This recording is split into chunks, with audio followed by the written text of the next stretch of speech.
Hi hello नमस्कार. प्रियाज किचनमध्ये आपल्या सर्वांचे खूप खूप स्वागत आहे. आज मी माझ्या मुलीच्या टिफिनवरती इडली फ्राय बनवत आहे. प्रत्येकच आईला मुलाच्या टिफिनचा प्रश्न पडतो. मुलांचा टिफिन हेल्दी, टेस्टी आणि मुलांना आवडणारा असावा. आदल्या दिवशी मी इडली बनवली होती, त्याच्यामुळे उरलेल्या इडल्याची मी दुसऱ्या दिवशी मुलींच्या टिफिनसाठी इडली फ्राय बनवत आहे. माझ्या मुलींना इडली फ्राय खूप जास्त आवडते, त्यामुळे जेव्हा इडल्या केल्या तेव्हा मी इडली फ्राय बनवतेच. कढईमध्ये तेल टाकून गरम झाल्यानंतर त्याच्यामध्ये थोडे जिरे, मोहरी,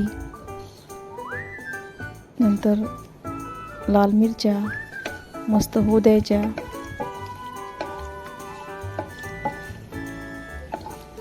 हे झाल्यानंतर कढीपत्ता, चवीनुसार मीठ, हळद हे छान मिक्स करून घ्यावे.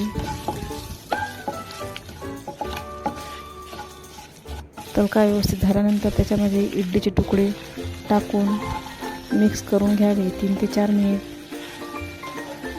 इडल्या मस्त होऊ द्याव्यात. फिरवत राहा जेणेकरून तडका व्यवस्थित इडल्याला लागेल. तुम्ही बघू शकता इडली फ्राय किती छान झालेली आहे.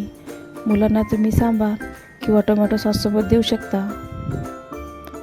व्हिडिओ आवडल्यास please like, share and subscribe करायला विसरू नका. Bye bye.